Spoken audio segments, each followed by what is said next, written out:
Welcome to khoa TV. Huzurabad నియోజకవర్గం సిరసపల్లిలో dumping యార్డును రద్దు చేయకపోతే జేఏసీ ఆధ్వర్యంలో నిరసన కార్యక్రమాలు చేపడతామని ఎమ్మెల్యే పాడి కౌశిక్ రెడ్డి హెచ్చరించారు. తెలంగాణ భవన్ లో ఏర్పాటు చేసిన మీడియా సమావేశంలో ఆయన మాట్లాడారు. ఉమ్మడి కరీంనగర్, ఉమ్మడి వరంగల్ జిల్లాలకు చెందిన చెత్తను తమ నియోజకవర్గంలో ఏర్పాటుకు యత్నించడాన్ని తీవ్రంగా వ్యతిరేకించారు. ఉమ్మడి కరీంనగర్ జిల్లా, ఉమ్మడి వరంగల్ జిల్లాకు చెందిన చెత్తను తన నియోజకవర్గంలో ఏర్పాటుకు యత్నించడాన్ని తీవ్రంగా వ్యతిరేకించారు. గత 25 రోజులుగా పార్టీలకు అతీతంగా అంబేద్కర్ చౌరస్తాలో నిరసనలు కొనసాగుతున్నాయని, ప్రభుత్వం తన నిర్ణయాన్ని మార్చుకోకపోతే ఈ నెల 22 నుంచి పాదయాత్రలు చేపడతామని వెల్లడించారు. ఆదానికి ఇస్తున్న డంపింగ్ యార్డును వ్యతిరేకించినందుకు సిబిసిఐడి కేసులో విచారణ అంటూ బెదిరించారంటూ పేర్కొన్నారు. తనను ఎవరు ఎన్ని బెదిరింపులు చేసినా భయపడనని, ప్రజల ఆరోగ్యాలతో చెలగాటమాడే బదులు రేవంత్ రెడ్డి నియోజకవర్గమైన కొడంగల్లో డంపింగ్ యార్డును పెట్టుకోవాలని సూచించారు. కొడంగల్లో పెడుతున్న పరిశ్రమలు హుజురాబాద్ నియోజకవర్గంలో పెట్టాలని డిమాండ్ చేశారు. డంపింగ్ యార్డు వల్ల స్థానిక రైతులు, ప్రజలు అనేక ఇబ్బందులు పడతారని తెలిపారు. భూముల ధరలు తగ్గుతాయని ఆందోళన వ్యక్తం చేశారు. వచ్చే డంపింగ్ యార్డు పెట్టే ప్రాంతంలో మల్లన్న దేవాలయం ఉందని, దాన్ని తొలగించే ప్రయత్నాన్ని అడ్డుకొని తీరుతామని అన్నారు. జిల్లాకు చెందిన మంత్రి పొన్నం కేంద్రంలో ఉన్న బండి సంజయ్ కు, ఎంపీ ఈటెల రాజేందర్ కు బాధ్యత లేదంటూ ప్రశ్నించారు. డంపింగ్ యార్డుకు నిర్వహిస్తున్న ఆందోళన మద్దతు తెలపాలని సూచించారు. డంపింగ్ యార్డు రద్దు విషయంలో వెనక్కి తగ్గే ప్రసక్తే లేదని, సిఐడి విచారణ పేరుతో నోటీసులు ఇచ్చినా భయపడేది లేదని కౌశిక్ రెడ్డి స్పష్టం చేశారు. రేపు మా జేఏసీ ఆధ్వర్యంలో, మా ఆదివారం రోజు మా జేఏసీ ఆధ్వర్యంలో మేము ఏడైతే వీళ్ళు ఆ డంపింగ్ యార్డ్ని పెడతామని చెప్పిర్రో, ఆ డంపింగ్ యార్డ్ దగ్గర మా మల్లన్న దేవుడు అక్కడ ఎన్నో సంవత్సరాల నుంచి, వందల సంవత్సరాల నుంచి ఆడ మాకు మల్లన్న దేవుడు టెంపుల్ ఉన్నది. ఆ టెంపుల్ అనేది కూడా మా యాదవ్ కుర్మల సోదరులకి సెంటిమెంట్ అయిన టెంపుల్, వాళ్ళతో పాటు మా అందరు కూడా సెంటిమెంట్ అయిన టెంపుల్. ఆడ టెంపుల్ కూడా ఉంది. ఆ టెంపుల్ని కూడా మీరు తీసేద్దామని ఆలోచనలో ఉన్నారు. ఆడ టెంపుల్ ఏదో మేము కొత్తగా పెట్టింది కాదు, అక్కడక్కడనే మల్లన్నతో పాటు ఆడ శివుని లింగం వెలిసింది, ఎన్నో సంవత్సరాల క్రితం నుంచి ఉంది. ఖచ్చితంగా ఈ ఆదివారం రోజు పార్టీలకి అతీతంగా జేఏసీ ఆధ్వర్యంలో ఇలా మేము ఆడ మల్లన్న పట్నాలు వేస్తున్నాం. దయచేసి మీడియా మిత్రులు కూడా అందరు రావాలి. ఆడ వచ్చి మొత్తం కూడా చూడండి, మేము చెప్పింది అబద్ధమైందా నిజమా అబద్ధం అనేది మీరే చూడండి. మీరు ఆదివారం అయినా కూడా మీరు ఇవ్వకపోతే మాత్రం, ఇవాళ మెల్ల మీ ప్రభుత్వం నుంచి ప్రకటన రాకపోతే మాత్రం ఖచ్చితంగా 22 తారీఖున మా జేఏసీ ఆధ్వర్యంలో ఇలా ఖచ్చితంగా పెద్ద ఎత్తున మేము పాదయాత్ర కూడా శాంతియుతంగానే, ఏదైనా శాంతియుతంగానే ఇలా పాదయాత్ర కూడా మేము 22 తారీఖున తప్పకుండా మీరు ప్రకటన ఇవ్వకపోతే మాత్రం 22 తారీఖున ఖచ్చితంగా మేము అందరం కలిసి పెద్ద ఎత్తున పాదయాత్ర చేసి నిరసన తెలుపుతామని చెప్పి కూడా ఈ సందర్భంగా తెలియజేస్తా ఉన్నాను.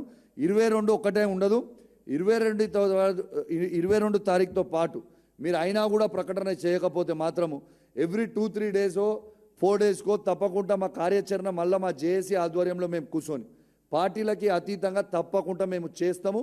ఇది ఎవరు మీరు ప్రభుత్వము ఎంత ఇబ్బంది పెట్టినా, మా మీద ఎంత ప్రెషర్ పెట్టినా, మా వాళ్ళ మీద ఎంత ప్రెషర్ పెట్టినా ఎవ్వరం కూడా వెనుకకు. తెలంగాణ ఏర్పాటుకు సంబంధించి బీజేపీ ఎంపీ తేజస్వి సూర్య చేసిన వ్యాఖ్యల విషయంలో చర్యలు తీసుకోవాలంటూ డీజీపీ శివధర్ రెడ్డికి మంత్రి పొన్నం ప్రభాకర్ లేఖ రాశారు.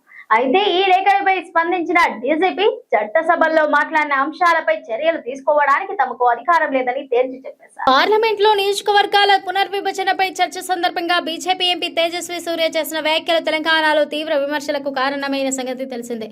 ఆంధ్రప్రదేశ్ తెలంగాణ విభజనను భారత్ పాకిస్తాన్ విభజనతో పోల్చిన తేజస్వి సూర్య తీవ్ర వ్యాఖ్యలు చేశారు.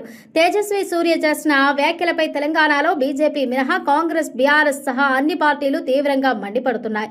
ఈ క్రమంలోనే తెలంగాణ విభజనపై తేజస్వి సూర్య చేసిన వ్యాఖ్యలను తీవ్రంగా ఖండించిన మంత్రి పొన్నం ప్రభాకర్ ఆయనపై తీవ్ర వ్యాఖ్యలు చేశారు. తేజస్వి సూర్య వెంటనే తెలంగాణ ప్రజలకు క్షమాపణలు చెప్పాలంటూ డిమాండ్ చేశారు. అదే సమయంలో తెలంగాణ ప్రజలను అవమానపరిచేలా వ్యాఖ్యలు చేసిన తేజస్వి సూర్యకు బుద్ధి చెప్పాలంటూ పిలుపునిచ్చారు. తేజస్వి సూర్య లోక్సభ సభ్యత్వాన్ని రద్దు చేయాలంటూ మంత్రి పొన్నం లోక్సభ స్పీకర్ ను కోరారు. ఈ నేపథ్యంలోనే తాజాగా చర్యలు చేపట్టాలంటూ తెలంగాణ డీజీపీ శివధర్ రెడ్డికి లేఖ రాశారు.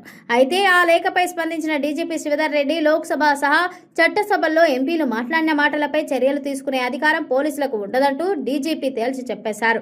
తెలంగాణ ఆత్మగౌరవాన్ని, ప్రజలను కించపరిచేలా లోక్సభ వేదికగా తేజస్వి సూర్య మాట్లాడుతుంటే అక్కడున్న తెలంగాణకు చెందిన బీజేపీ ఎంపీలు, కేంద్ర మంత్రులు మౌనంగా ఉండటం పట్ల మంత్రి పొన్నం ప్రభాకర్ తీవ్ర స్థాయిలో మండిపడ్డారు. భారత్ పాకిస్తాన్ విభజనతో తెలంగాణ ఏర్పాటును పోల్చడం సరికాదంటూ తీవ్ర ఆగ్రహం వ్యక్తం చేశారు.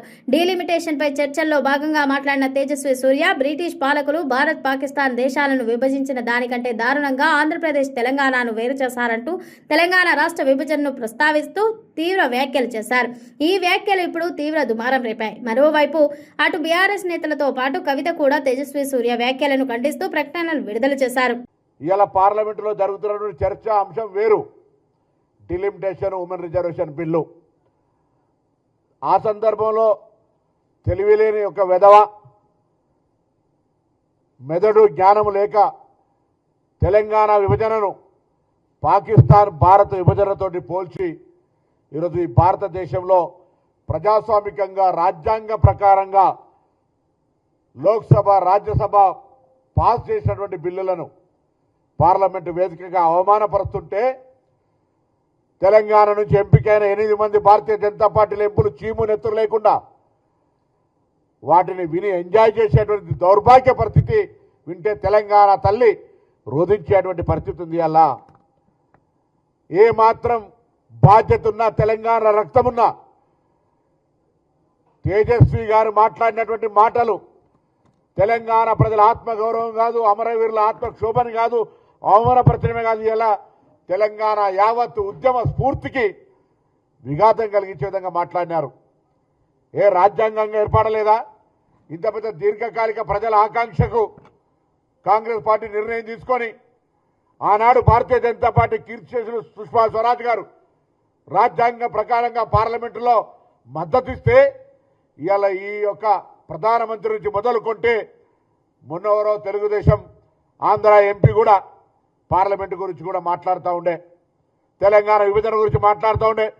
ప్రతి ఒక్కరికి చురుకునైతుంది. బిడ్డ జాగ్రత్త, తెలంగాణ ఉద్యమకారులంతా ఒకవేళ ఎందుకులే విభజన జరిగింది కదా, ఎవరి విభజన దాకానే పోరాటం, విభజన తర్వాత ఎవరి బతుకులు వాళ్ళు బతకాలనుకుంటే జ్ఞానం లేక అజ్ఞానంతో పార్లమెంటరీ వ్యవస్థలో రాజ్యాంగాన్ని అవమానపరిచే విధంగా తేజస్వి మాట్లాడుతున్నటువంటి మాటలు ఈరోజు దేశ ప్రజాస్వామ్యానికి అగౌరవం.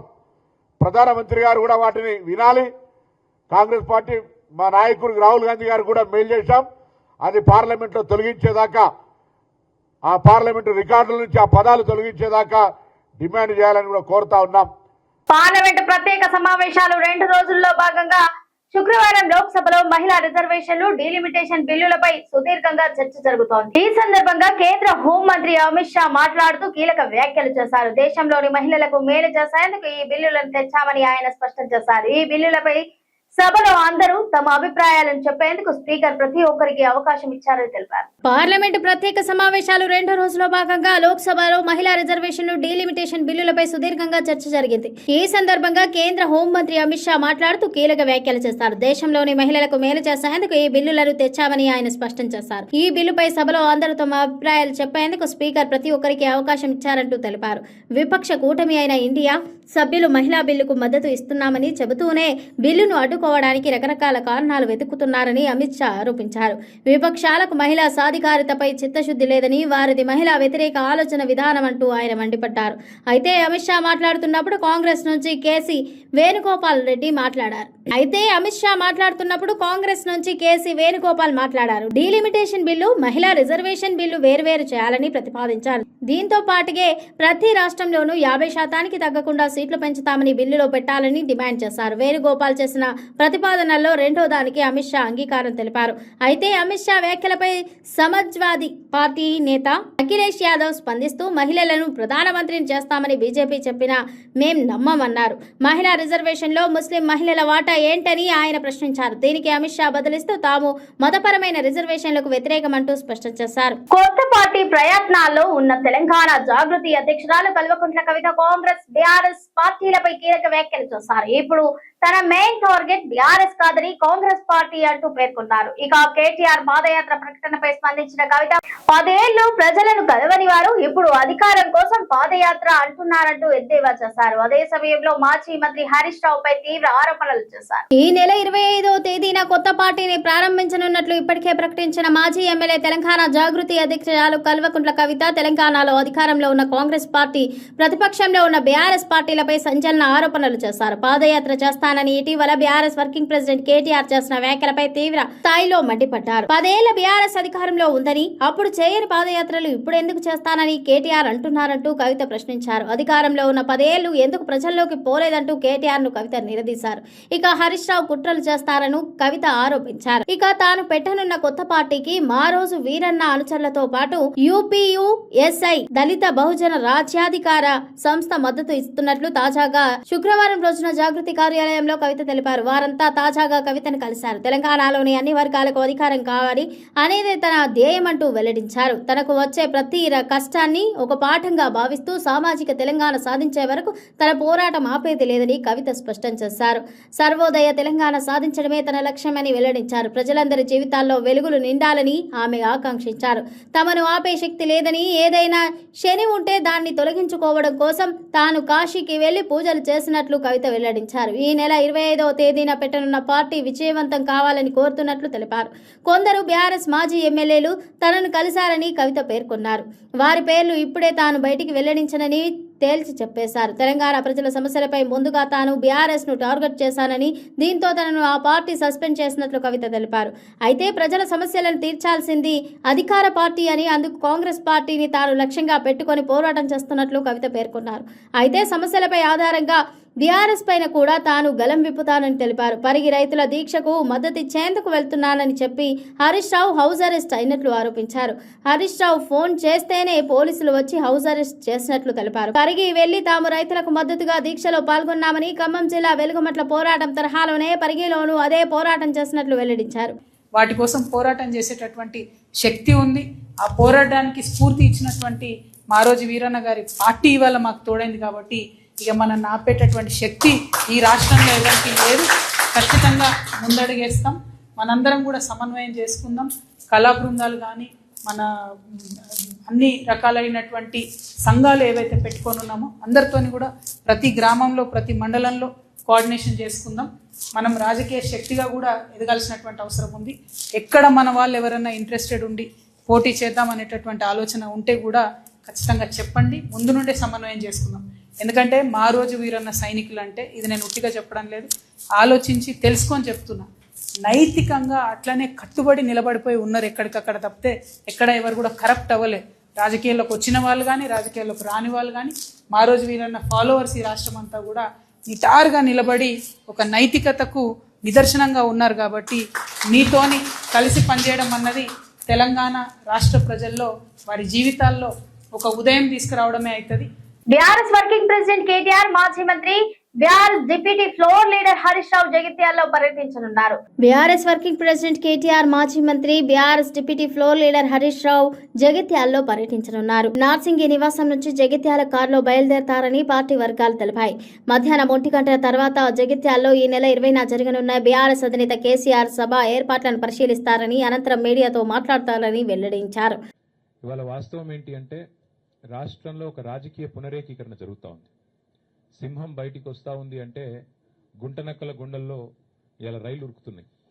కేసీఆర్ గారు ఒక సంవత్సరం తర్వాత ఒక బహిరంగ సభకు వస్తున్నారంటే ఎన్నో రకాల కుట్రలకి, కుతంత్రాలకి తెరలేపి కాంగ్రెస్ ప్రభుత్వం జగిత్యాలలో జరగబోతున్న జైత్రయాత్రను అడ్డుకునే ఒక చిల్లర ప్రయత్నం చేస్తూ ఉంది. ముఖ్యమంత్రి గారు, మంత్రులు ఎంత సిల్లీ పాలిటిక్స్ అంటే కేసీఆర్ గారు ఇక్కడికి వస్తున్నారంటే ముఖ్యమంత్రి గారు మేడిగడ్డ కోతారట. 2.5 ఏళ్లకి వెళ్ళి మేడిగడ్డ కోయేందుకు ముఖ్యమంత్రికి టైం లేకుండే అర్జెంటుగా ముఖ్యమంత్రి గారికి కేసీఆర్ గారి బహిరంగ సభ ఇక్కడ ఉంటే టీవీలలో సగం కేసీఆర్ను చూపెట్టాలి, సగం రేవంత్ రెడ్డిని చూపెట్టాలి, పేపర్లలో సగం రేవంత్ రెడ్డిది రాయాలి, అవతలకు కేసీఆర్ది రాయాలని ఒక చిల్లర ప్రయత్నం. అంటే ఇంత కుత్సితమైన, ఇంత కుసంస్కారమైన, ఇంత చిన్న మెదడున్న ముఖ్యమంత్రి బహుశా భారతదేశంలో ఎవరు ఉండరు, ఒక రేవంత్ రెడ్డి తప్ప. ఆయనకు హైటే తక్కువ అనుకున్నా, బుర్ర కూడా తక్కువ. అంటే ఈ మాట ఎందుకంటున్నా అంటే నిజంగా గింత చిల్లరగా ఉండకూడదు రాజకీయం. కేసీఆర్ లాంటి ఒక నాయకుడు ఆయన ఇంకా గీ ఏజ్లో గీ స్థాయికి చేరుకున్న తర్వాత ఆయనకు పేపర్ వాళ్ళు ఏం రాస్తారు, టీవీ వాళ్ళు ఏం చూపెడతారు, ఆయనకి ఏమైనా ఉంటుందా? జగిత్యాలకు వచ్చుడు, జనాలను కలుసుడు, అందరి ముందు మాట్లాడుడు, లక్షలాది మందితో సంభాషించుడు కేసీఆర్ గారికి తెలిసిందే గది, ఆయన ప్రస్థానమే అది. అట్లాంటిది ఇవాళ ఆయన ఇక్కడికి వస్తుంటే కోరుట్లకి వెళ్ళి వచ్చేటోళ్ళందరికీ ఇక్కడికి రానియకుండా రోడ్డు దవ్వుతారట. 3 ఏళ్లకి వెళ్ళి యాదికి రాలే రోడ్డు, ఇప్పుడే యాదికి వచ్చింది సడన్ గా. ఇంత చీప్ పాలిటిక్స్, ఇంత చిల్లర ప్రయత్నాలతో జగిత్యాలలో జన ప్రభంజనాన్ని అడ్డుకుంటామని రేవంత్ రెడ్డి గారు, అదేవిధంగా ఇక్కడ ఉన్న హైబ్రిడ్ ఎమ్మెల్యే, హైబ్రిడ్ కూడా కాదు, ఏం బ్రీడో ఇది, ఏ బ్రీడో ఆ బ్రీడ్ ఎమ్మెల్యే ఇక్కడ ఉన్నాయన ఏ పార్టీ ఆయనకే తెలియదు. బీఆర్ఎస్ అని ప్రెస్ మీట్లో చెప్తాడు, కాంగ్రెస్ పార్టీ ఆఫీసులో కూర్చుంటాడు, కాంగ్రెస్ పార్టీ మంత్రి పక్కకు కూర్చుంటాడు. క్రాస్ బ్రీడ్ అనాలనా, హైబ్రిడ్ అనాలనా, ఏం బ్రీడ్ అనాలే, ఆయన ఏందో ఆయనే చెప్పుకోవాలి. ఇది ఇవాల్టి బులెటిన్. మరో బులెటిన్ తో మళ్ళీ కలుద్దాం. Stay tune khoa TV.